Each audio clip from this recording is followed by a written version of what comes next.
So just a reminder that this podcast is not meant to be a substitute for a relationship with a licensed mental health professional. I know they are hard to find, and I get that. I have a bunch of resources on my website if you need them, but I am not your clinician. I am a psychologist, but I am not your psychologist. So if you need any specific help, please look for the help of a licensed mental health professional. Learn all you can learn from the podcast. Enjoy. What's up, everyone? So today's episode is comprised of two parts. Here's the thing. If you have been watching my social media, you know that I've been getting a little bit frustrated with the way media has been lately. If you're not watching my social media, why do you hate me?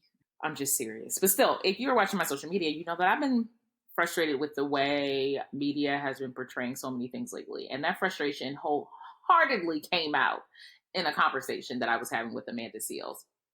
If you check out the last episode that I did with Amanda Seales, we were talking about autism spectrum disorder. And I thought it was so important to get experts in the field and individuals' lived experiences discussing it. But this part of the Amanda Seales episode is going to be me expressing my frustration with media. And the reason why it's so serious to me, I think so many times people mention like, oh, it's not that serious.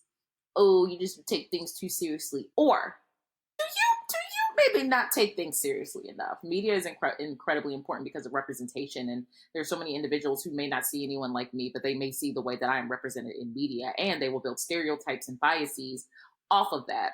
So media is incredibly important, not only because it is responsible for helping to contribute to the perspectives and the views that we see of individuals, but it's also because of representation, because there are so many times people did not think that they could be what they can't see, right? I'm reading Whoopi Goldberg's memoir. I think it's called Bits and Pieces. And she mentioned it was so amazing to see Star Trek and see Aurora on the show because she had never seen a Black person in the future. Like, she had never seen someone in sci-fi in the future. And because of that, she felt as though that's what she could be.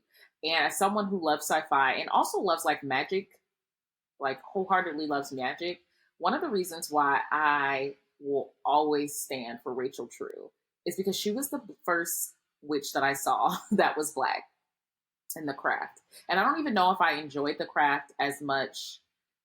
You know, the storyline was great. I think The Craft is legit a cult classic, but it was also because it was the first time I saw someone wielding magic that looked like me.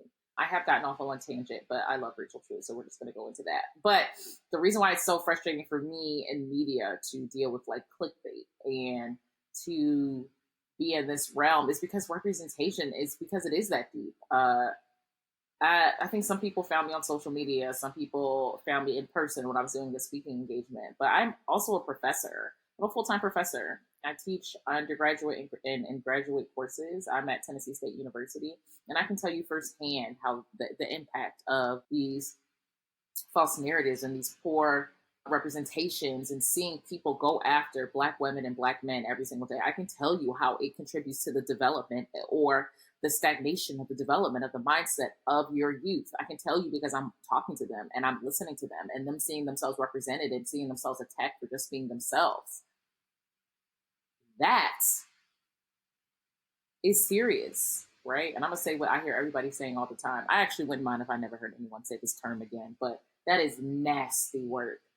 It's like everybody decided to say nasty work. Anyway, I have talked about this on social media, actually. So here's a clip from me talking about this on social media, going off on everybody who is trying to go off on Angel Reese. All right, and if you could pull that from Instagram and put that there.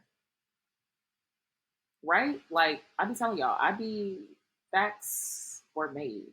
But let's get into the interview with Amanda Seales. We were discussing things that I was asking her how she was doing with every single scenario. And I was telling her about my struggle with media lately. Yeah, I think we've lost sight of that. As someone on the outside, I'm a Z-list celebrity or whatever. But the more I get exposed to people in this realm, the more I realize they don't even believe half the stuff they say, which really upsets me. It's about clickbait. The more I get frustrated about, like, I don't think that we're thinking enough. I get angry because I think people are just like, well, maybe it's not that serious. No, everything is. And maybe you saying it's not that serious gets to justify the violence and the vitriol and the pure damage I think you do to us as a community as a whole just by saying it's not that serious. But the only way you're doing that is if you're not taking the time to educate yourself. And I feel like I've lost a lot of faith in platforms that I used to have more faith in, which is upsetting because these are things that I, like, oh, I can't wait to read this. And now it's like, I mean, unless it's getting published in a book, I don't want to go online for the blogs. I don't want to, like, I don't like that. And I don't like the lack of accountability by just putting a byline. You can state, oh, well, this isn't really, these aren't the views of the people who are at the top of the food chain. Why is it on their platform then? When do we have accountability? Yeah. Like, am I insane? I genuinely feel like I'd be going crazy. I'm like, so am I crazy? Because if something happened at TSU and I did it on TSU campus where I teach, they're held accountable. Yeah. Is it, I don't understand. Like, I genuinely, like, I'd be like, everybody who's around intelligent people, we get it. I get it's exhausting, but it's exhausting for me too, because I constantly feel like it's the emperor has no clothes moment. Like, I constantly feel like I'm like, so, like, you don't see this person walking past you naked? Like, you don't see that? It's Right. exhausting for me, too. You think I would love to just be like, oh, yeah, that was just, intention and impact are the same thing. You're also expected to pretend for them. And if you don't, then you are a problem. If you don't, you're a show off or you're a buzzkill, a Debbie Downer, all those things. I mean, when I was on The Real, I was harassed every day in the comments of The Real and in my DMs for talking about race every day. Yeah. And it would be, you're ruining our show, you're racist, you always talk about race because you're trying to race bait, you're trying to clout chase, et cetera, et cetera. And, we wrapped that season May 2020. And George Floyd was June 15th, 2020. Yeah. And then it became, oh, damn, I guess Amanda was right. And that's why my special is called I Be Knowing. Like, I'm not saying, I think that there's a real unfortunate effort to colonize minds by just trying to make them not value intellect. And we see the effort to devalue intellect. Like, even if you look at Palestine and the concerted effort to literally target the best and brightest of Palestine. That's not by accident that they targeted schools, that they targeted professors, that they targeted physicians. That's not just coincidental, that they targeted the press. None of that is coincidental. So we know that for these systems to sustain, they need people to be quote unquote stupid. And it's the willingness of people to do that gets me enraged. So a lot of times when people see me clapping back in the comments, etc., they're thinking that I think I'm smarter than them. And I'm saying, no, I think you're smarter than this. I think you're smarter than this shit that you're saying to me. And I wish you would get it together because I do see what it is. And I'm going to stop letting you motherfuckers convince me that there's something wrong with me saying, I see this. I see it. Okay. So, like, my whole thing is, what's wrong with being smarter than someone? What's wrong with knowing more? No, there's nothing wrong with it. But someone about it taught people that there is something wrong. Yeah, and that's how they feel, though, right? Like, people would rather be upset and incensed and offended at someone stating that they know more than them about a topic than taking the time to learn. Right. One of the things I said in that video when I was like upset and driving was like, I think that your presence, and with most people who have intellect, stops people from being able to lie to themselves. It's not, you can't continue to lie about action and making change when you have someone in front of you who's actually making change. And these things, it's not a one-to-one relationship. You can't deny, you can no longer lie to yourself about making an effort and trying to educate yourself when there's someone who's actually making the effort and we're not saying the same things. Like, I think when it comes to individuals who are intellectual and scholars and make it a point to educate themselves. And please believe, like, everyone listening, when I say like intellectual and scholar, I am not a person who feels as though you have to be in school your whole life to be educated. Books are out there for a reason. We live in an information age. I have met more as many morons in the boardroom Absolutely. as I have at the bus stop, honey. Yeah. Like, so like, I am not saying that. You should take the time to educate yourself, right? And I think when that dissonance pops up, when there's a disconnect between what you thought and what's actually real, you have one or two things to do, right? You can either change your thought or you can just dispel it, right? Like, if people don't understand what cognitive dissonance is, say I decided one day, I was like, oh, people who are tall are like the smartest people in the world. I lived my whole life thinking that people that were tall were the smartest people in the world. And then I met someone who was 7 foot and they could barely string along the alphabet, right? And you meet this person and you have one or two options. You can say, oh, well, maybe that's actually not accurate. Maybe I need to think about what contributed to me having this thought process that all tall people were the smartest people in the world. Or I could be like, well, seven foot's not really that tall. Like, so that person doesn't count. Like, they don't really go with what I'm thinking. When you're met with something that challenges your values, the benchmark of who you are, or these thought processes, you either take the time to educate yourself and investigate that value, or you change. You make an accommodation. You say 7 foot isn't that tall. I know they couldn't say the alphabet, but is 7 foot tall? I mean, I know I've been saying my whole life, tall people are smart, but like 7 foot's not that tall. And I know he only got to letter M, but that was still pretty good. People create justifications. That's what you do. Instead of changing that value, instead of educating yourself, instead of trying to learn from that person, you create a justification. Well, they're not even likable. Oh, well, I mean, I think you could have said that differently. Who does she think she is? Instead of just being like, oh, well, you know what? You actually do know more about this. Can you provide me with a resource so I can learn more? Instead of me trying to expect you to educate me for free, if you want to, tell me more. But if not, is there any way I can find out more about this? Or Google is free, I am not. But that's what people are doing. When people around me know more, the amount of like goosebumps I get, I'm like, oh, I'm about to learn the freak out of some stuff right now. When I'm like, where is my freaking notepad? Do you mind if I voice memo you? It's very obvious to me when people know more than me about certain topics. That excites me. I mean, why are we at a point based on that? Yeah, like why are we at a point where it's just like, oh, this is an issue. You know more than me. I'm going to be upset instead of being like, okay, real quick, slow down. I need to write this down. If you could just slow down. People decide who's allowed to know more than them also. Well, yeah. If you don't look like or sound like it. If I carried myself differently, if I had gray hair and wore glasses, they would probably be more inclined to listen to me. Like, they'll come up with whatever version they need for what they have deemed the acceptable deliverer of certain things, right? And one of the things that you learn just as a wise person is that good information and good advice can come from anywhere.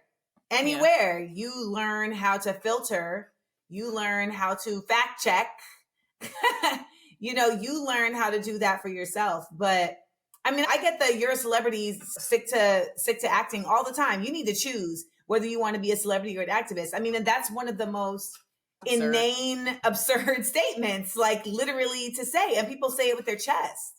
People have done entire YouTube videos about this. She needs to pick a lane. What? And it doesn't make any, tell them you have a highway. It doesn't make any sense just simply because you're a Black person in this world, correct? Yes. Everything that you do is meant to advocate for the community that you belong to and the community that you love. And it's not even just that. It's reflective of that not being the case for them. I mean, that's because all these accusations are really just confessions. But if they wanted your celebrity for something else that advocates for the Black community in the way that they want it, I bet you they wouldn't have a problem then. Oh, well no, Amanda, you're not just a celebrity. You're a Black woman. You can't advocate for this for us? Oh, well, I thought I had to pick this is not my life. I'm not even allowed to advocate for myself. Yeah. I mean, the original video that set this all off, to me, I mean, I'm just a vessel, but I think so many of us can relate to this, where you're literally just stating I'm really glad that I found an outlet here because in this space I wasn't accepted. And then it becomes, well, let me tell you why you weren't accepted, versus that's great that these people over here, or it's great that you found this safe space over here, etc. Like, that to me is the bigger story. But it was a 15-second video too. It was I kid you not. I'm sorry. And maybe I made it smaller than it was, but it wasn't a long video. It was 1 minute and 30 seconds. And Black Enterprise called it a tirade. Black Enterprise called it a rant. Black Enterprise anthropomorphized the entire internet and said the internet says Amanda Seales needs to change her energy. And when I tell you, listen, when the first article came out, I was like, well, what video are they talking about? I think I must have missed a video. And then when I saw the one, I was like, that's weird. You know, you read a headline and you're like, oh, I done missed something. But I was like, that wasn't even about. It wasn't even about incendiary. This. I was so, like, when I tell you, in my mind, it was like 15 seconds. I was like, she wasn't even talking that long. She just, thank you for those who support me. Yeah, it was quick. In my mind, that's why I was just like, what are they talking about? I gave like factual reasons, but you just said something that's really interesting, but it speaks to the bigger conversation around being used, right? And this idea of like, well, I'm good enough to host something, but and I'm not even speaking about the organizations, but I'm speaking to the people who decided that I was good enough to host, but I'm not good enough to be invited back. And so they have decided in their head that there must be a reason. There must be a reason that's my fault. And I was going to say the reason has to be on your end, not even on theirs. But you know what's disconcerting about that is that, you know how earlier in this conversation you said, I'm really beginning to question a lot of the spaces that I had trust in. It's important that we do that. It is imperative that we do that as we continue to see the truth behind the smoke and the mirrors of the way this government operates, of the way capitalism operates, of the way the labor unions, like all of these spaces are coming clear. They're rising up because we're in the age of Aquarius. This is the time. And so when you see people willing to defend quote unquote Hollywood, which by the way has never had a reputation for being like an inclusive, authentic like real, beautiful, welcoming space. Never. Like a real place. Like the trees are fake and it's never, not this is a never movie had set. That reputation. It just happens to be a whole state. But now you're defending that over an individual who, for all intents and purposes, whether you like it or not, really does share a lot of themselves in a very honest, genuine way. So the cognitive dissonance that you have to employ or deploy, I should say, to make that make sense is something that too many of us as a people are doing in general. When I see people still holding steadfast to like Democrats, I'm like, you can name that we're in a fucked up situation where this might be the lesser way out. You can name that without having to claim that. And I feel like people feel like if they can't claim it, then they can't name it. And they're in for a rude awakening. The thing is though, people do that because it's like a mental shortcut. And when it comes to the aspect of gaining intellect and information and critical thinking, there is no shortcut. Like stereotypes are a shortcut, and these like Democrat or Republican, that's just shortcut. Or, oh, it's clearly because it's that their problem is a shortcut. Like the issue at the end of the day is people don't want to think or challenge. And that's frustrating because you'll tote out your academic when it comes to something if you think it's a big ticket item, but the way that you engage with people on a one-to-one relationship, like a lot of times people will state like the system is the issue. A system is built from people though. It's also like an interpersonal issue. It's also about the way that you treat individuals. It's not, the system isn't like an abstract thing. Systems are built via people. It's a representative of how you act, which is why I just don't really have as much faith in the entity. When we think about accountability, when we think about like the way that's supposed to be important, if anything, of all people, but especially the Black community, there's been no accountability. It's just odd. And it just infuriates me because I'm like, there's no way. Say there's a scenario, because the likability thing is stupid. So who cares? But say there's a scenario where there's someone who has a problem with you. Okay. You can acknowledge that you have a problem with someone, and you can also acknowledge the fact that this whole like targeted attack is wrong. Someone in my comment section specifically mentioned, oh, well, if I have a problem with this person because I've met them and I have a problem with them. I said, okay, do you think that the way this targeted attack is appropriate? And they said, absolutely not. And I was like, exactly. You can acknowledge the fact that you dislike someone, whatever, who cares? You know what the other part of that though is? Why? Why put it on like a huge platform? Yeah. And that person actually met you and those people didn't meet you. But continue. Yeah. Yeah, but the other part of it is I feel like everybody who has this version of how they met me and it was so terrible has assumed that their version is the only version that's valid. Oh, well, yeah, and it's not. I mean, there's always going to be I mean, I have no side in this. Everybody's story is apparently legit. No matter, it's irrelevant what my and no one even talked to you until Jamel. Nobody even talked to you. That was another thing. No, wait. The Jamel interview is from 2 years ago. That's not a current interview. That is a clip. It's not a current interview? No, that is a clip from 2 years ago. She didn't talk to me. Nobody has spoken to me. Not a single person has spoken to me. So at this point, I'm just like, go fuck y'all yourselves. If you had a problem when you met me and you're still holding on to that for whatever reason, you know, I think there's something to be said for the accountability portion, being that nobody asked themselves, well, what did I do? Because you know what I see? I see a lot of times where people have a completely different version of what took place. Well, yeah. I've been on the other end of that as well multiple times. I had someone say like something about me being mean. I'm like, you've never even seen me mean. I haven't been mean since undergrad. But they have a decision. They decide that this is how you're supposed to show up. And if you do anything, you deviate from outside of that in any type of way, they take it personal or they call it something else. And then everyone wants to tell you about being accountable. And I had to really ask myself, like, where do you exist in this space? Like, on one hand, I'm like, you know, anyone that I have harmed unknowingly, I apologize to. Like, that's obviously not something I would want to do.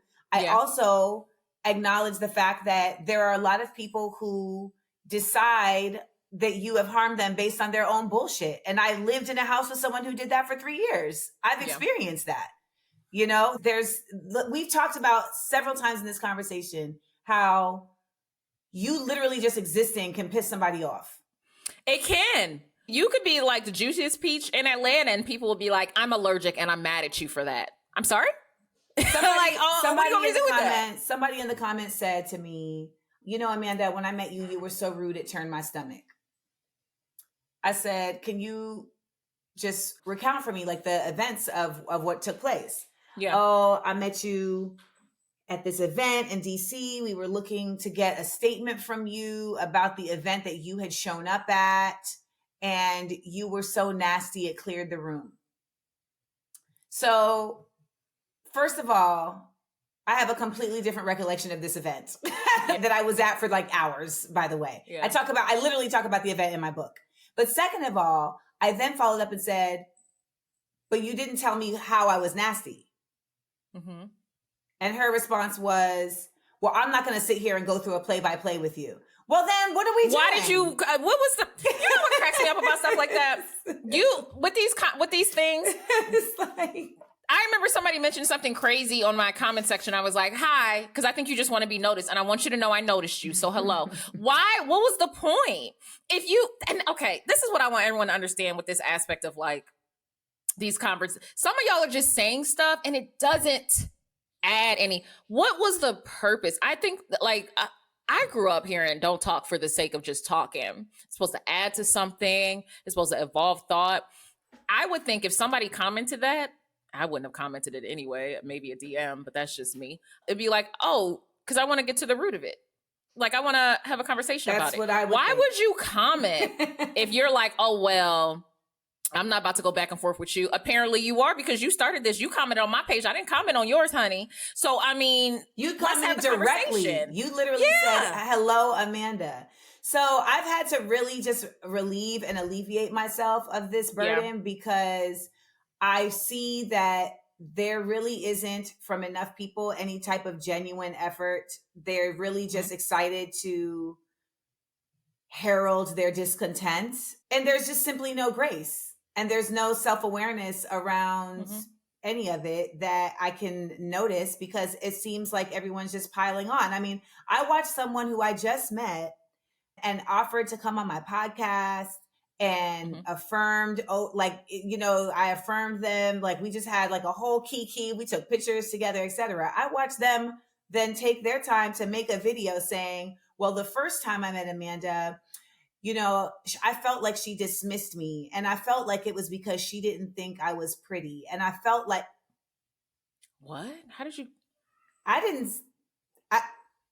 And then the next time I met her, she was great. And we had a key, et cetera, et cetera. And it's like, And she was like, I think that she didn't want to speak to me because I wasn't an A-lister. And what that all is projection. All of that is projection. I was going to say, this. You are telling me a lot about yourself. I don't even think, I need y'all to really know, like. That's so interesting. I would have a whole session with that. I am so tired. I'm so tired. And it's like all these people have made me somehow the scapegoat for their shit. And 9 times out of 10, some weird shit was done or said and I reacted to it. Now there's 1 time out of 10 that I'm sure I probably was stank because I'm a human. I just think that it's unrealistic to expect people to nail it every time. And I think people don't understand also that personalities are very different and perception is reality. And I have had to, as I've grown and matured and evolved, had to really be a lot better about just taking everybody at who they are and not taking it personal. I can decide if I want to engage with this person or not. I can decide if I want to, delve further into a scenario with somebody, but I don't have to. It feels so egotistical. So to align people's behavior with like a direct attachment to me, because it's not like and I had to ask myself, like, are there people that you're judging right now off of like one interaction? Yeah. And I was very proud to say, no, like I just judged that interaction. I'm like, yeah, when I met them that one time, they acted like da-da-da-da-da, but maybe they were having a bad day. I very much, I try to do very well with, and it's a trick. I think it's a thing of the trade of being around people who literally will be like in session, well, they must have meant this when they did that facial expression. I'm like, there's no way for you to know if you didn't ask. You didn't ask. I always, I'm just not picking up what you're putting down. I also, and maybe just the exact opposite of egotistical, I very rarely think stuff is because of me. I very rarely think stuff is because of me. Because I have been in session with people and have tried to talk to them about like emotional residue. Like somebody may have snapped at you and you really need to ask them if it had to do with you, because it could have been due to the person who they saw like an hour or 2 ago and they still have not recovered from that scenario. Then that's impacted their mood. And then people will say, yeah, but that's not okay. And it's like, it doesn't mean it's not human. Yeah, it doesn't mean it's not human. And I ask, if I feel like a certain way, if I feel a certain way, I think, is that about me? But that's also very, I always say that curiosity is love. Because differences should create dialogue. Differences should create dialogue. I care about you. I want to know what's going on. You're being a butt. What the flip, man? We're at brunch. Almost flipped the table. You all right? That hurt my feelings when you said that. If you're in a relationship with me, you already know I am very direct, but not direct in terms of some people will say brutal honesty, like, and we need to divorce that. And direct in like, if you hurt my feelings, I will let you know. So you never have to worry if like, oh, is Raquel upset? Probably not, because she didn't say she was upset. Same. Is Raquel mad at me, or did she think that was rude? Nah, because Raquel would have said that was rude. I don't like that. Same. How do we do that? It's nothing. Just ask. I care. I'm curious because I care about you, and I think our relationship can handle this conversation because I don't like the way you're treating me. And as hard as it is for us to exist in this world and delve out time and energy to people, I'm not going to give it to people who aren't treating me right. So the way you're treating me, it means likely you're going to see less of me if it's directed towards me and if it's not something I can resolve. But why not just ask? All these people who are like, oh, we're having these bad scenarios and stuff like that. First of all, I'm going to tell you something. If you've met me for 10 minutes, honestly, and even multiple 10-minute encounters, I don't know you. Okay? Like, we just met. But also, if you feel as though it's comfortable enough that we're clearly close enough that this was about you because we have so much of a relationship, is our relationship not enough that you can ask me what was wrong? Listen. Did you think it was inappropriate because you can acknowledge that you don't know me? You see what I'm saying? Like, yeah. And does that not get to the, well, I just didn't know you that well. Well, then you don't know me that well, correct? So is it safe to say that you can't base an assumption on what my intention was, or, there's just a lot. And there's just a thing that we do, which is we hold people to standards that we don't hold ourselves to. And it's a really unhelpful like it's an unhelpful method of living because you don't get anywhere. But it's all a learning curve. It's all a work in progress, all of this. And I know for me, I've just had to, for my own sanity, literally for my own sanity, just be like, blanket sorry, y'all. But if you well, how do you deal with that as a scrutiny? Like when you think of like your mental health and well-being, you're someone who's been very open about like you work on learning things and you work on. Kev on stage mentioned that like therapy, you being in therapy, you never really think about the fact that you don't think about thinking until you're like across from someone and you're just like, I need you to walk me through that thought process. Like what, like a lot of people don't challenge themselves. And the only time they've had that is when they've gone in therapy, right? But that's and you've been me. open. Oh, no, that's not you. But you've been open about therapy being an additional contributor to like your well-being. How do you deal with the scrutiny, right? Like if you have someone who maybe they're not dealing with it on your level, but they're dealing with scrutiny, people are trying to say who they are and it's not. What has helped you? I mean, I don't want to sound like an asshole here, but I think there is something very different about like a bunch of strangers having scrutiny about you. Mm-hmm. Like, and when I say a bunch, I mean like thousands. Yeah. And like two people at work. It's a very different dynamic. And when it's the two people at work, I feel like I can look at those two people and judge how valuable is their scrutiny. Because if I think, if I look at y'all and I think y'all ain't shit, then I really don't give a damn about your scrutiny. Right. Mm-hmm.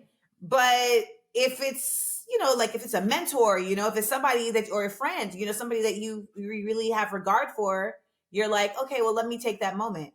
Whereas in the public, as a public persona, that scrutiny is particularly in the internet space, is attached to so many variables that literally have nothing to do with you. Yeah. That the only way that I can manage it is to divorce myself from it.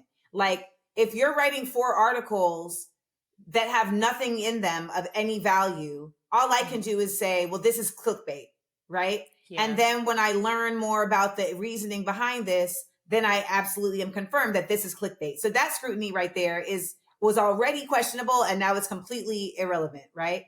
Then when you have people who have said, I had an interaction with you, and then you directly you directly approach them, and then they feel attacked because you have responded to their approach. Well, now I don't consider whatever scrutiny you have for me valid because I'm opening the door for us to have a conversation, but now I'm not having the conversation the way that you want the conversation to be had. And now I'm not saying the things in the way that you need it to be said. And, I think that there's something very fair in being able to say to somebody like, oh, like, I don't appreciate the way you're talking to me because X, Y, Z, right? Like I just had this kind of exchange with a friend of mine where they were talking to me in like a very terse way. And I said, I really would appreciate if you didn't approach me that way. And their response was, oh, so you're telling me how to talk now? And I said, well, I'm telling you how to speak to me. I don't want to be spoken to that way. I'm not saying that the content of what you're saying doesn't have any value, but I think that you can approach me in a way that doesn't feel like you're scolding me and I can still receive what you're saying. And she had to eat that because like, you're literally saying that you don't like something I've said. Like we always do this. We can do this in a beautiful, compassionate, loving way. But to answer your question, that's never how I'm approached. I am never, ever, ever approached by people who have an issue with me in a way that shows that they have any care for me in this internet, ever. So a very brilliant, beautiful person who all of you all love, and I will not name them, said to me, I pray that you will no longer have concern for those who have no concern for you. Yeah. I think that's the biggest thing, though. I think the same way we can understand that boundaries are meant to build relationships. I think in all of these things, which are very much a concerted attack, that's what also like pissed me off, is the fact that there is no desire to build a connection with you. The desire is to use your name to like kind of get themselves some visibility, to just be like, oh, I want to join in. I want to join in. I want to get my name like searched more, just be a butthead. Like that's the thing that I think is a big issue. It's multiple issues, but it's like these people or these realms that identify the aspect of being pro-Black, you can't be pro-Black without being pro-community, and you can't be pro-community by deciding to attack someone that you don't have a desire to build a connection with, right? Like, it's like, what's the end game?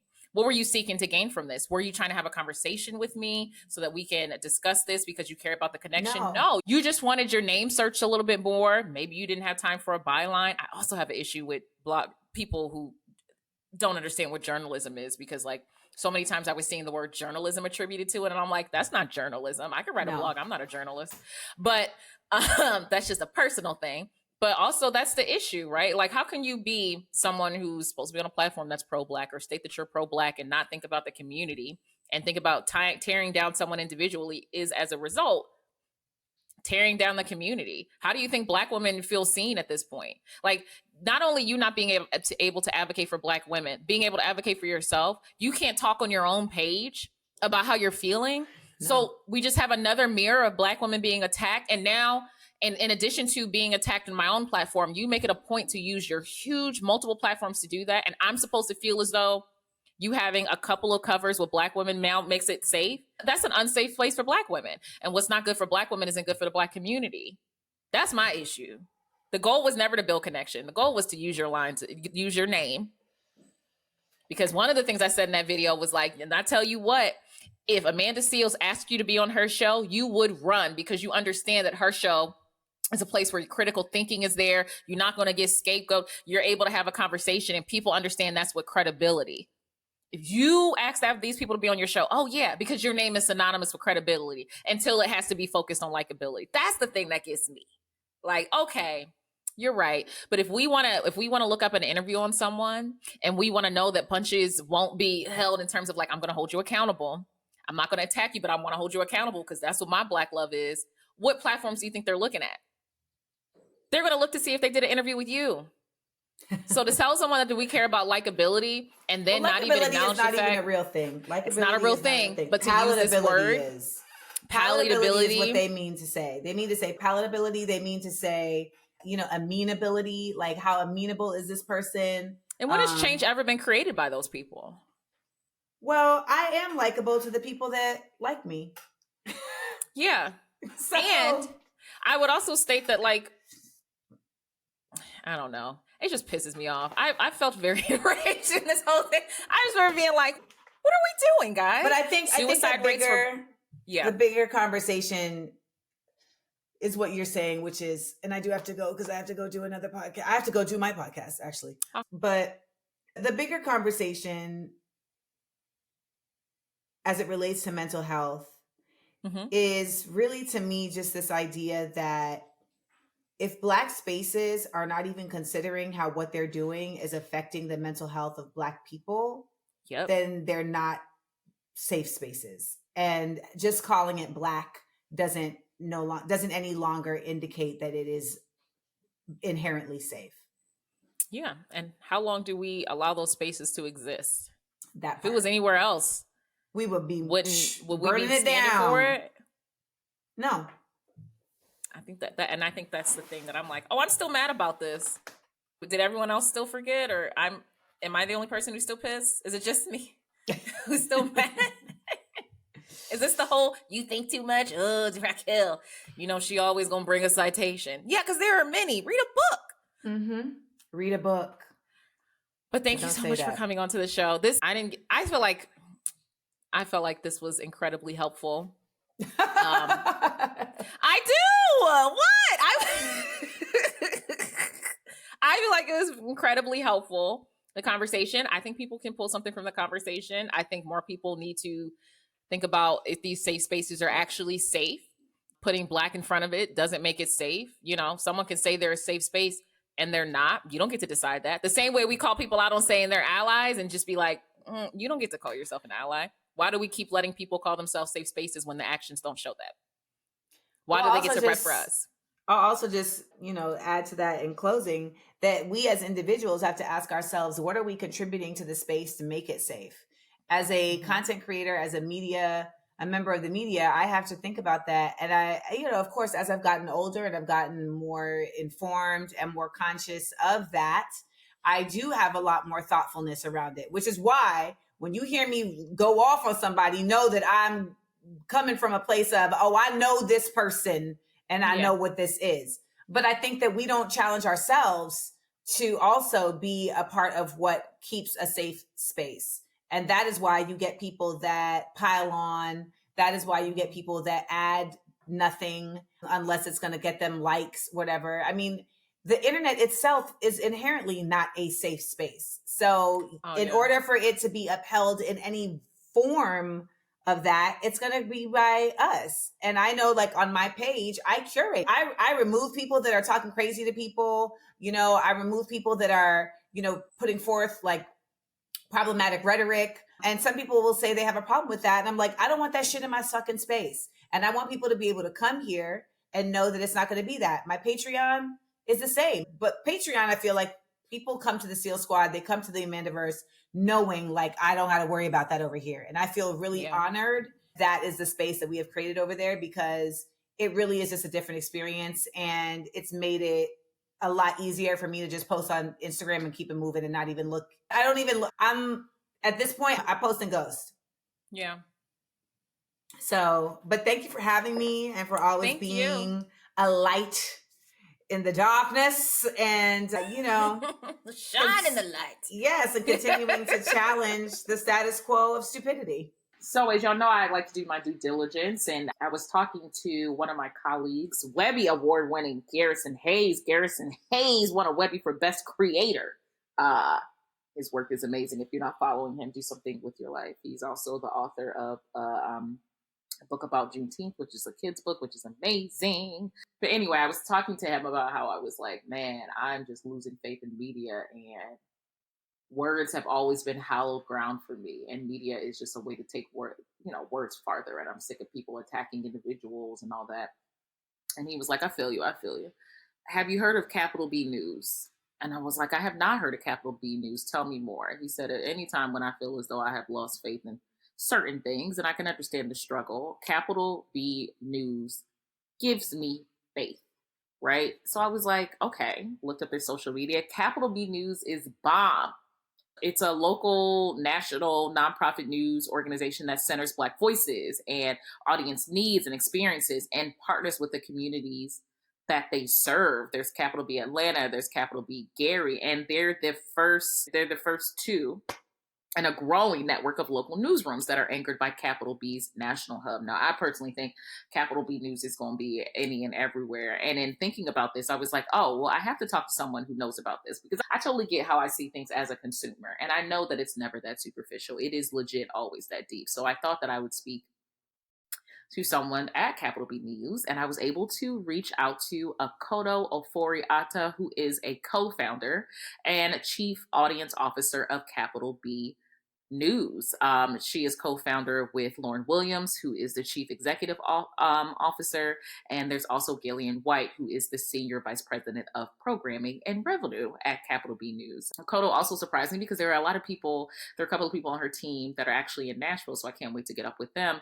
But I wanted to talk to Akoto more about what it looks like in a news cycle. What does it look like to be having a nonprofit organization that I'm sure they have to worry about like ads and revenue, but by doing that and making sure that they have like an editorial independence policy, they retain full authority over editorial content to protect the best journalistic and business interests of their organization. They also maintain a firewall between news coverage decisions and sources of all revenue. So acceptance of all financial support doesn't constitute implied or actual endorsement of donors or their products or services or opinions. Now, they do accept gifts and grants and sponsorships from individuals and organizations for the general support of their activity, but their news judgments are made independently and not on the basis of donor support. And I think that's the thing that was driving me crazy, because it's just like, I heard more about people talking about Amanda Seales and her perceived likability, which, like, that's not even the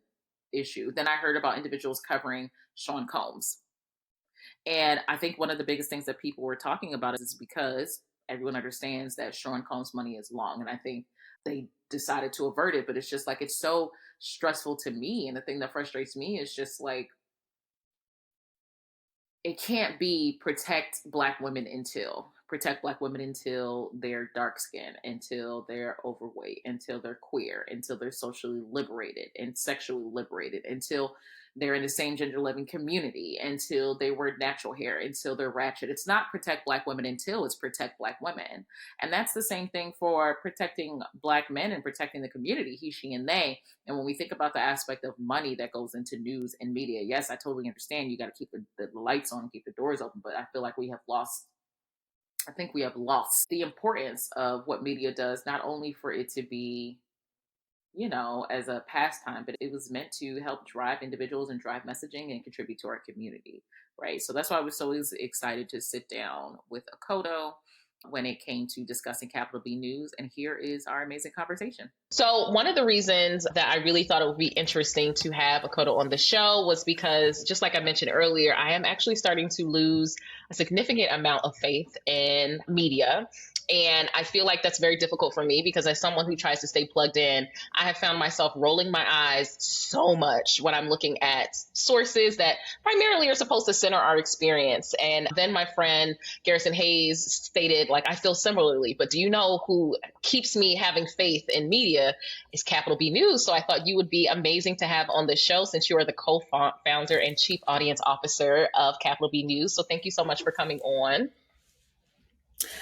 Thank you for having me. I'm so excited to be here and to chat with you. Thank you. And you know what? Also, one of the things I noticed about your news or reading your story is that you guys actually do your news pretty differently, all the way from like the way that the stories that you center to like even your like funding process. Can you tell me more about like Capital B News and how you guys are like actually pretty different when it comes to highlighting really important stories and news coverage and how you're able to do that? Yeah, so Capital B is a local and national news organization that is reporting for Black communities across the country. We have a national team of about four to six folks who report on politics, health, criminal justice, rural issues, and climate and environment. And then we have two local newsrooms. Our first one was launched in Atlanta when we launched Capital B in 2022. And our second one was launched in Gary, Indiana, late last year. And the whole reason that Capital B exists is to essentially, we understand all the ways in which media has failed Black people for decades. We know that newsrooms are not representative of Black communities. We know that white-led newsrooms particularly have misunderstood stories about Black life, misunderstood stories about systemic racism and systemic inequality. And that has had some very real and sad consequences. Yeah. And during 2020, after COVID and George Floyd and Breonna Taylor protests, my co-founder and I, Lauren Williams, who was at the time the senior vice president and editor-in-chief of Vox.com, we had worked together. We started out our careers together in the Black press, maybe a decade prior at The Root. And we were like, you know what? Now's the time. We talked for a long time about maybe striking out on our own, and now's the time to do it. Black people need this now more than ever. When you talk about being frustrated with the media landscape, I can sense what you mean, because that's the reason why Capital B was born, right? Perspectives that were missing, historic perspective that was just lacking, and a lack of prioritizing our stories. And crucially, even when our stories and our experiences were prioritized, they are not written in a way that is for us. It's explaining our experiences, good and bad, to other audiences, right? Because that's the sort of business imperative that bigger newsrooms have, to tell stories to broader audiences. And so we thought, what if we built a news organization that focused on original reporting around issues that Black people care about the most for us, explaining these things and uncovering these things for us, by us, and what kind of impact might that have on people? And so it's been 2 years. We've been able to grow again to 2 local newsrooms, and that network will grow over time. You will see Capital B in more Black cities over time. And the hope is just that we can, bring quality information to Black people who need it so they can make decisions about their lives. Yeah, I mean, because that's the ultimate goal. Like, you can't make, I feel like a lot of people make decisions without full consent. And I feel like the only way to provide consent is to have all the information. Like, one of my research studies that I was doing mentioned the fact that, like, when Black patients are seeing non-Black doctors, they're actually less likely to be given like the full gambit of choices. Like, say there are 4 different options when it comes to the way to treat, I don't know, like a squeaky elbow or something like that.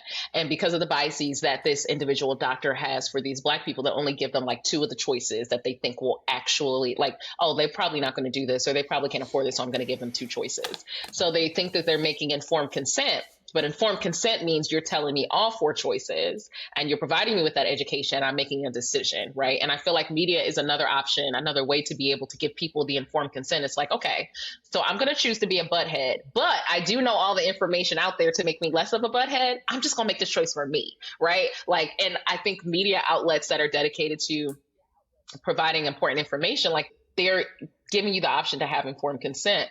But you mentioned a very good point about the business aspect of it. And I think this is why I need like an actual professional who's doing this in the room, because from the outside looking in, as just a consumer, I'm like, forget all the ads. Who needs business? We can buy a printing press, like all of these stores, but I also have to be aware of the fact that, like, it's still a business and it's also based off of the audience, right? So the way that some of these places are putting messages out there, they're clearly resonating with somebody, right? When it comes to capital B, what stories have you found resonate the most with your audience to make sure that you're like, okay, people are resonating with this. Like, we're here for the people. I'm going to showcase these kind of things more. Yeah. So I'll answer that question in 2 parts. So one of the reasons why Capital B is a nonprofit and why we decided to go the nonprofit route was because we knew that we needed to have in 2020, when we decided to do this, we knew that we needed to think beyond advertising to do this work. Good journalism is expensive. It costs money. And we know that advertising as a central model to do journalism is dying, right? Like, advertisers have many other ways to reach people that they need to reach. And marketers have many other ways to reach people that they need to reach, mainly through social media and search. That just sort of makes, buying ads with a website or newspaper just obsolete, right? And that the fact that is the pillar on which so much of our business had been built on for decades is why you see the decline in news, because it just doesn't work. So we, along with a bunch of other nonprofit media newsrooms, or nonprofit newsrooms rather, think about how we support this work, how we're sustainable for the long term. And that means having a diverse revenue model. It means getting, foundations and philanthropy to support us. It means finding people who are capable, individuals who are capable of supporting this work to do so. It means small dollar donations as well from people who read our work every day and want to just support us in any way that they can. And it also means thinking about how advertising and sponsorships and that funnel can help support this work as well. So just having a big mix is really important. And because we can do that, and because we do that, and because we're not reliant on ads that or marketing dollars that mean we have to do work that is essentially doesn't scare away advertisers, right? We can do really impact driven work. We can look at issues of systemic inequality. We can think very deeply about what our audiences want from us. And on that note, we found that, particularly in our local newsrooms, that people want to understand what is happening to address the issues that we're facing. What are some of the solutions to some of the problems we're facing? What are ways that we can be forward looking about the things that are facing us? And so we've done, stories from solution seekers in small cities who are taking sort of power into their own hands to address a gap that is not being filled by the city or the state. We launched the series called Voices of Change, where we highlighted, people who were just new to the scene or new to like positions of power and were doing something really interesting with their power. Activists who are fighting climate disinformation. We interviewed new Black Gen Z Congress members. Sorry. I was about to say, that's a word I didn't even know. That I was like, darn it. Right. Black Z. I'm like, what? No. Black Gen Z Congress members who were new and what they wanted to do. And that through line of just finding folks who were trying to, do something about all that we're facing is just something that's carried through and something that people have been really interested in. But also people are also interested in us holding folks accountable, right? Like when Black people are facing something, there is someone who is behind those decisions, or someone who's either intentionally making those decisions or who's not doing what they're supposed to do in order to fix them. And so we also try to do a lot of accountability reporting. Most recently in Atlanta, our politics reporter was in the laundromat, and he had a resident come up to him and say, "Can you please come to my housing project and see like how we're living?" Mm-hmm. And he gets there and there's just like, it's unlivable, code violations everywhere. And he started a series of stories on what has been happening with this particular complex, which is one of the largest in Atlanta, and was able to get them some changes. And residents had said to us, before we talked to Capital B, nothing was happening. Nobody was listening to us. And we think that is really, we think about like our impact over time and what's necessary to sort of save what we can do to help preserve democracy. It's getting people to see how journalists who are committed to good stories and accountability can have impact on your life, and why good journalism matters. Yeah. And you mentioned like a bunch of really good points. One, not only with the reason why you co-founded it, but also like why you decided to go the nonprofit route. I think it does. Mm-hmm. To me, it sounds like it of course would provide, no matter what, it's work to find funding. It seems to me, and correct me if I'm wrong, it would probably be a little bit more to get the funding on the nonprofit side. But it seems like with that, you're also allotted some aspect of freedom when it comes to like, we don't have to worry about, I forget the word you specifically use, but like things that won't offend ad agencies and marketing, right? Right. And it's, that's unfortunately like, the truth of the matter is that there's some content that advertisers won't put their money next to. Okay. And just as a broad example, right? During COVID, everybody needed to know what was going on. So most news publishers saw crazy spikes in traffic. At the same time, they saw a decline in advertising because brands didn't want their brands next to content about a pandemic, which is heavy and sad and horrible. And so like advertisers and marketers make decisions like that all the time that might not be in alignment with your own editorial priorities, right? So like, even though you're doing great, important work on a majorly consequential public health and public safety issue, that might not align with what advertisers are willing to put their dollars next to. Yeah. And as someone who feels as though like adultification, dehumanization, white supremacy can be connected to any and every health disparity, economic thing in the world, I can see that that kind of thing also disproportionately impacts platforms that are dedicated to Black people, because there's no way you're going to be able to highlight things that are impacting Black people without talking about, and not even, I'm assuming it's called capital B for a reason, because you're supposed to capitalize the being Black, correct? Like, even so, like, right. And symbolically that like our experiences matter in this country, right? Like that is the point. So you can't have a platform that centers that experience that without also acknowledging the things that contribute to the difficulties that you're reporting on. And I would think that would make it harder to get bigger marketing dollars, right? Which makes me think about, right. It makes it more of an issue for Black people, right? To like not only get their things funded, but also for the population that they're supposed to be supporting to make sure they can make informed decision because they're getting the right information. Which I think contributes to me being a little pissed off at the time, because sometimes these platforms, I'm like, come on, man. There's no way you thought we needed this story. There's nothing about you that thought that we needed this story. And as someone who, I feel like I have a good amount of cognitive privileges, like a ridiculous amount of degrees, I can take the time to weed through that and go and take the step to read more. But there's so many people who don't. And my concern isn't even for people with my level of privilege. It's for the people who don't have or the time or the energy to sift through stuff. Like, right. Like it's literally my job to be educated on things. So it's part of my job to read stuff. But for someone who can only click one article and they only have time to read one article, and that article is trash, but it's on a big platform. So it's like, well, they've been publishing stuff for decades. Like, of course, you know, they have my best interests at heart. That is what makes me want to like rip off my head wrap and then rip off my hair and just freak out, because it's very frustrating. Well, you know, yeah, I mean, so much of what you're saying is like just throwing me back to when we were first pitching Capital B to funders. So much of that rationale is like, yes, you described what it's like, right? Like there are unfortunately a lot of like perverse incentives to doing some of the content that you might see that might be frustrating to you. And it's also tough because like, even publications who have to do some of the clickbaity things do desire to do good work, and they don't really have the resources to do that. And so it becomes just a very sort of, there's a cycle there that like, you know, you need money to do good work. And then sometimes you make decisions that you might not have to make if you didn't need the money in the first place.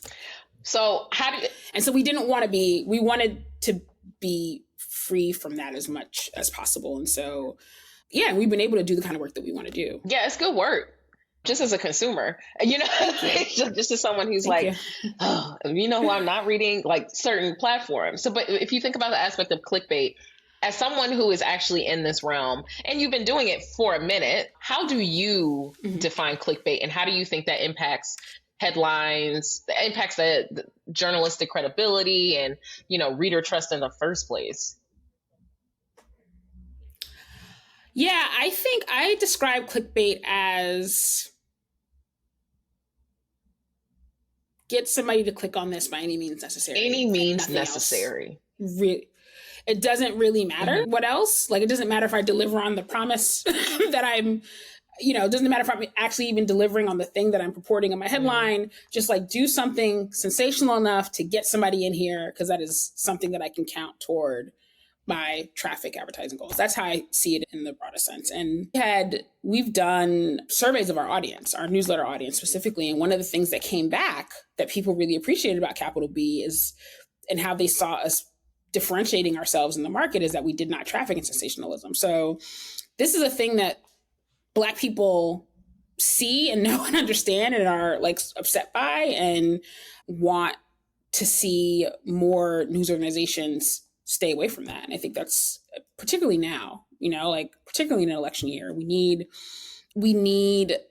to be telling important stories. And if you are Black people, are going to not trust media if we are telling stories that are less important or that are misleading or that are too sensational and that don't meet a particular information need. And I think it's a real problem. Yeah, I think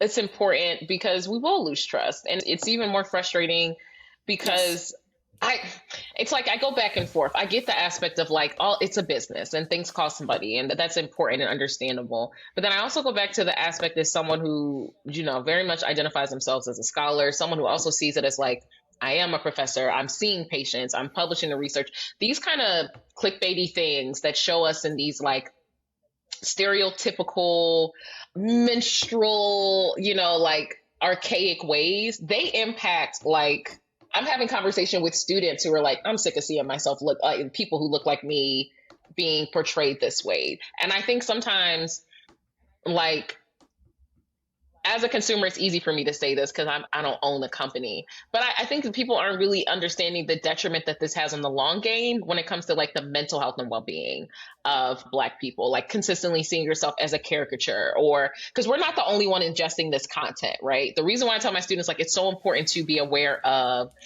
the way of representation in media and film, because everybody is not going to meet a Black person, which they're always just like, everybody going to meet a Black person. I'm like, everyone is not going to meet a Black person, but they will see our films. They will see our news headlines. They will see that as a way to look at what we lionize and what we prioritize, right? Because at the end of the day, this is why, to me, news and media and books are always going to be hallowed ground, because one day I'm going to take a dirt nap, but my words and possibly my videos are always going to be out there. And I think that, like, even when you're thinking about the money piece of it, and I can't imagine the responsibility of having a huge platform and knowing that like not only is your family relying on your job, but other families and stuff like that. But like long game, mental health wise, these kind of things I can wholeheartedly say contribute to the detriment of our community. I mean, yeah. I mean, as an aside, I mean, to your point, when you were talking, I was immediately thinking about local news coverage of crime, right? Like that sort of genre of covering crime in neighborhoods. There's studies on this, that it's led to really entrenched stereotypes and also like false narratives of how safe places are and how safe neighborhoods are because of the focus on Black folks and Black criminality. And, you know, we have real life examples for what the long game means for some of the media that we produce, right? And I think that, you know,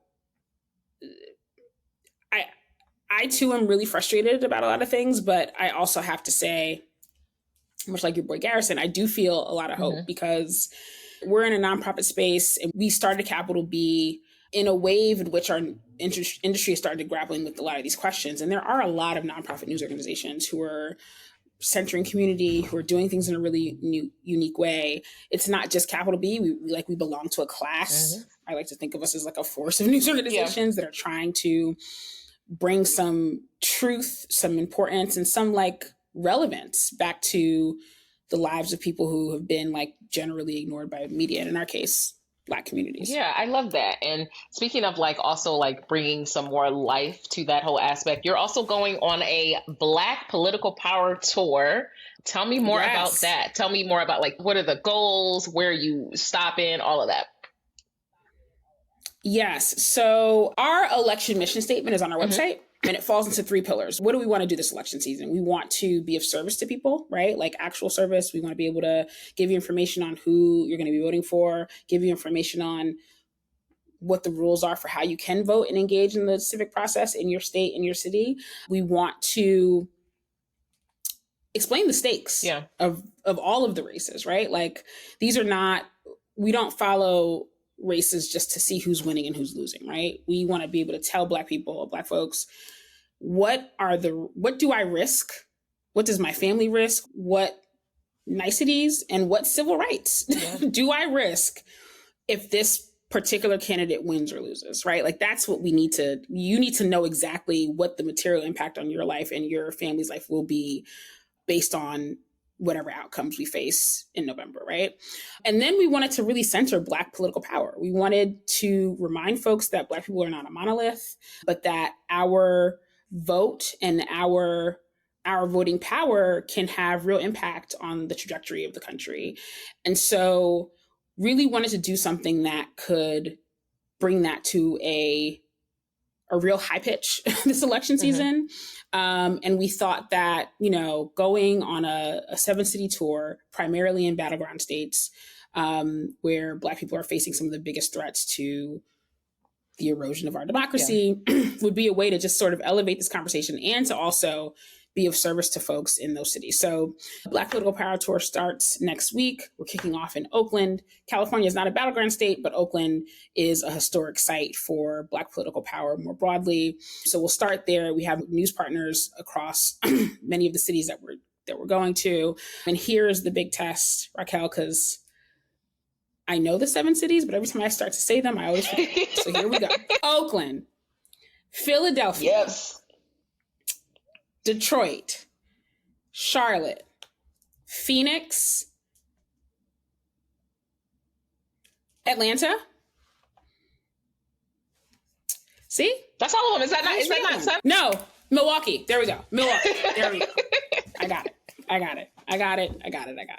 It's something that is plagued me since we started. But we start next week and we're really excited to kick this off. And we want people to come away from those conversations feeling empowered. Going back to what you were saying about like, there's so many parallels between what you were saying about, you know, patients and doctors and how they make decisions based on information they have, right? We want people to come away feeling really equipped. If you're someone who, you know, is not sure you're going to vote, you come away with an answer. If you are someone who is unsure about what issues matter most to you, you come away with an answer. If you are someone who literally does not know what precinct am I supposed to go to? Because I keep hearing misinformation around that. You come away having an answer. And that's really the point of this tour, to be a place where we can exchange ideas, center our experiences, and empower us with the information we need to do what we have to do in November. Do you find that there are some common questions that you anticipate getting when it comes to because it sounds like with this Black Political Power Tour, you're going to be providing information and resources for Black voters. Are there some questions that you're anticipating getting, or even just what conversations you're having that may come up to a typical listener? Because as someone who, I think I know this is on purpose, but I also, when I'm reading about policy and looking at stuff, I actually get overwhelmed. I literally have to be if I'm reading something, I have to take a minute. I might need to have the stars next to me or something like that, because it can be overwhelming to me, who literally reads for a living, because some of this stuff gets really convoluted. And I can imagine if it turns me away, I bet you it turns a lot of other people away too. So yeah. I mean, I think that there's so much that could come up in any of these places, and each of these states are facing their own sort of challenges. But what we do know, and part of the reason why we're doing this tour, part of the reason why we've created our election mission the way that we have, and part of the reason why, quite frankly, Capital B exists, is because we know about the threat of mis and disinformation, right? We know that it poses a particularly unprecedented threat this year. I read a report on NBC News that the threats are higher, but that we're also not well prepared for it. We understand that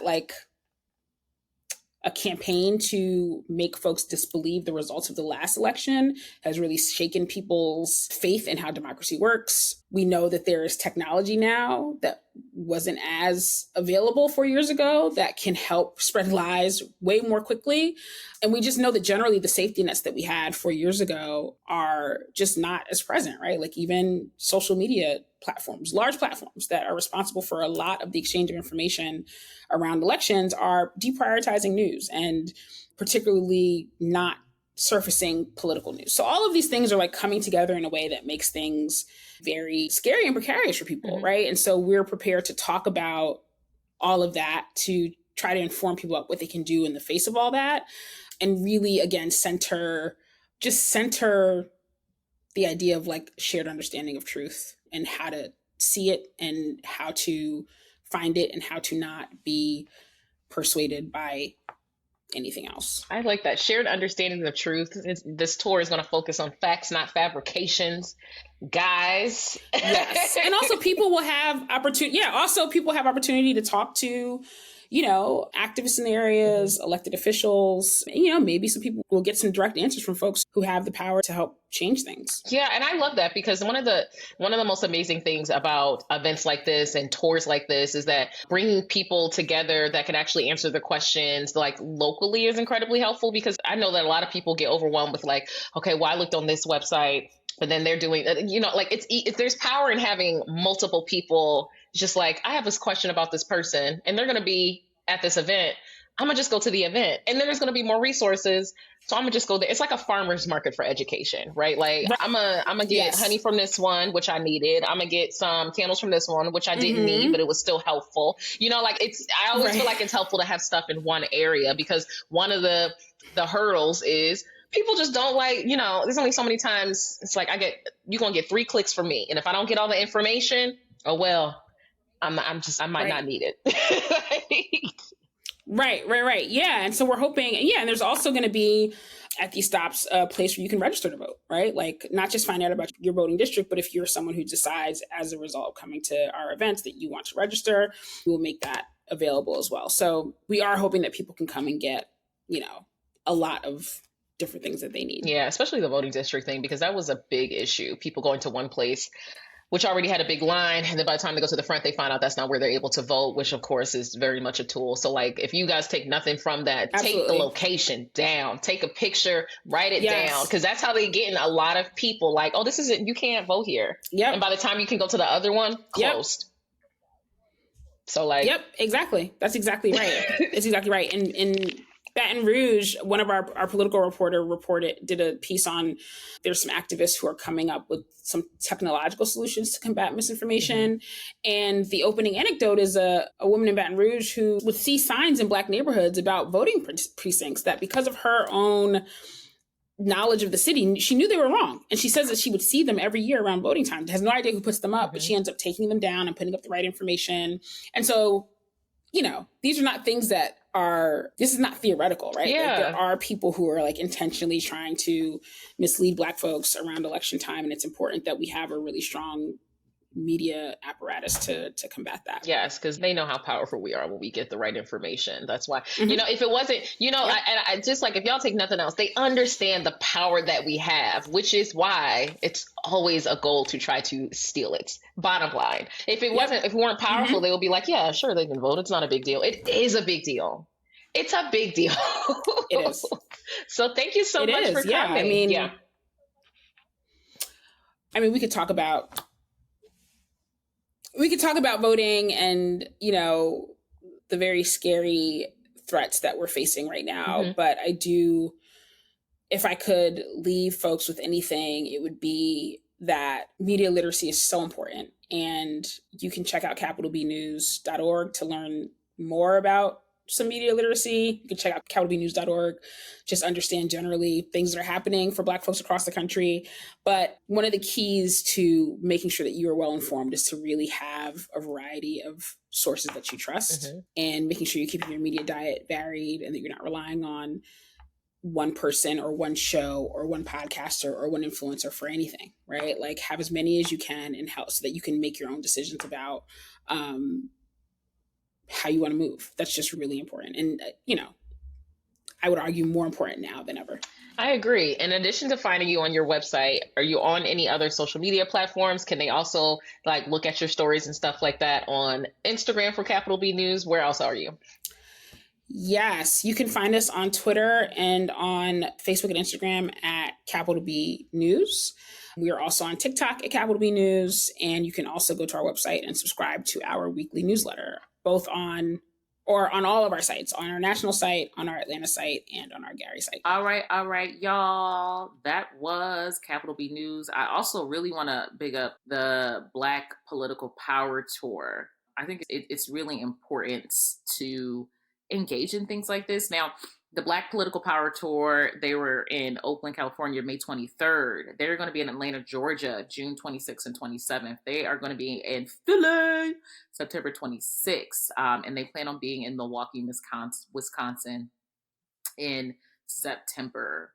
Y'all, I think it's so important to engage in things like these. Lauren Williams mentioned that while Black voters are not a monolith, they are hugely important and a complex factor in presidential election, particularly in battleground states, which is why they are going to these states. And she also mentioned that the coverage looks to pinpoint the issues that matter most to Black voters, highlight the stakes of different election outcomes for Black communities, and illuminate where our power is being eroded and where Black leadership is on the rise. As it comes down to it, just like they have stated, we have so much power. And if you haven't got it right now, I am a huge fan of Capital B. They have stated that they want to work to change the mistreatment and the undervaluation and the erosion of Black political power, and I'm right there with them. So attend, y'all. And they're also a nonprofit, so donate. As always, y'all, thanks so much for tuning into this episode. I am Dr. Raquel Martin, licensed clinical psychologist, professor, scientist, podcast host, all of that. Remember to be kind to yourself. 2 steps forward and 1 step back is still 1 step forward, y'all. That's just math. Have a good one. Hello, everyone, and welcome to Mind Your Mental. Just a reminder that this podcast is not meant to be a substitute for a relationship with a licensed mental health professional. I know they are hard to find, and I get that. I have a bunch of resources on my website if you need them, but I am not your clinician. I am a psychologist, but I am not your psychologist. So if you need any specific help, please look for the help of a licensed mental health professional. Learn all you can learn from the podcast. Enjoy. What's up, everyone? So today's episode is comprised of 2 parts. Here's the thing. If you have been watching my social media, you know that I've been getting a little bit frustrated with the way media has been lately. If you're not watching my social media, why do you hate me? I'm just serious. But still, if you're watching my social media, you know that I've been frustrated with the way media has been portraying so many things lately. And that frustration wholeheartedly came out in a conversation that I was having with Amanda Seales. If you check out the last episode that I did with Amanda Seales, we were talking about autism spectrum disorder. And I thought it was so important to get experts in the field and individuals' lived experiences discussing it. But this part of the Amanda Seales episode is going to be me expressing my frustration with media. And the reason why it's so serious to me, I think so many times people mention like, oh, it's not that serious. Oh, you just take things too seriously. Or do you maybe not take things seriously enough? Media is incredibly important because of representation. And there's so many individuals who may not see anyone like me, but they may see the way that I am represented in media, and they will build stereotypes and biases off of that. So media is incredibly important, not only because it is responsible for helping to contribute to the perspectives and the views that we see of individuals, but it's also because of representation, because there are so many times people did not think that they could be what they can't see, right? I'm reading Whoopi Goldberg's memoir. I think it's called Bits and Pieces. And she mentioned it was so amazing to see Star Trek and see Aurora on the show because she had never seen a Black person in the future. Like, she had never seen someone in sci-fi in the future. And because of that, she felt as though that's what she could be. And as someone who loves sci-fi and also loves like magic, like wholeheartedly loves magic, one of the reasons why I will always stand for Rachel True is because she was the first witch that I saw that was Black in The Craft. And I don't even know if I enjoyed The Craft as much. You know, the storyline was great. I think The Craft is legit a cult classic, but it was also because it was the first time I saw someone wielding magic that looked like me. I have gotten off on a tangent, but I love Rachel True, so we're just going to go into that. But the reason why it's so frustrating for me in media to deal with like clickbait and to be in this realm is because representation is because it is that deep. I think some people found me on social media. Some people found me in person when I was doing the speaking engagement. But I'm also a professor. I'm a full-time professor. I teach undergraduate and graduate courses. I'm at Tennessee State University. And I can tell you firsthand how the impact of these false narratives and these poor representations and seeing people go after Black women and Black men every single day, I can tell you how it contributes to the development or the stagnation of the development of the mindset of your youth. I can tell you because I'm talking to them and I'm listening to them and them seeing themselves represented and seeing themselves attacked for just being themselves. That is serious, right? And I'm going to say what I hear everybody saying all the time. I actually wouldn't mind if I never heard anyone say this term again, but that is nasty work. It's like everybody decided to say nasty work. Anyway, I have talked about this on social media, actually. So here's a clip from me talking about this on social media, going off on everybody who is trying to go off on Angel Reese. Dr. Martin here. So in recent times, there's been a disturbing trend that has emerged in our media landscape, casting long shadows over the portrayal of Black women and girls. So today I want to shed a little bit of light, on these shadows, okay?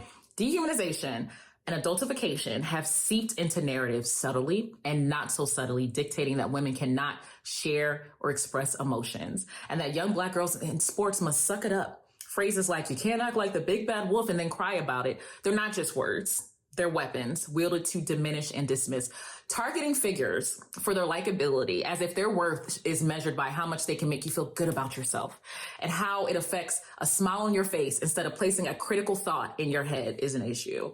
And this isn't even just about individual experiences. It's a systemic issue that feeds into white supremacy, entrenching stereotypes, and eroding the dignity of the Black community. I want to be clear, though. This isn't a new tool. History shows us how science, news, and media have been manipulated to strip Black people of their humanity, using stereotypes like mammy, Jezebel, Mandingo, brute, and savage to justify the violence against us. You know, though, what's perhaps even more alarming is to see these same tools being wielded by our own hands against our own. So why does this matter? Because media isn't just entertainment. It's a powerful tool that shapes our perceptions, our conversations, and our reality. And it's here in this powerful space that Black media has a pivotal role, a responsibility to advocate, to uplift, and to challenge these narratives. It is not enough for a news outlet to simply disclaim these views do not represent us beneath harmful op-eds. If Black communities are your supporters, if they're a part of your audience, then their dignity, their humanity must be your viewpoint, because your platform only has power due to those very supporters. Owning what is published is not optional, it is essential. So how do we move forward? It starts with accountability. My Black love is accountability, holding media outlets responsible for their narratives. It involves supporting platforms that uplift authentic voices and stories. And it requires each of us to critically engage with the media we consume, to question, to challenge, and to call out injustice when we see it. And if you're seeking stories that truly contribute to the well-being of our communities and building generational bonds, how about we consider narratives that matter, such as equitable income, tackling food and book apartheids, addressing mental health disparities and health disparities, as well as suicide rates, shining a light on missing Black women, confronting gentrification. These aren't just stories, they're lifelines, opportunities for change, and pathways to a better future for our communities. They're way more important than discussing someone's likability.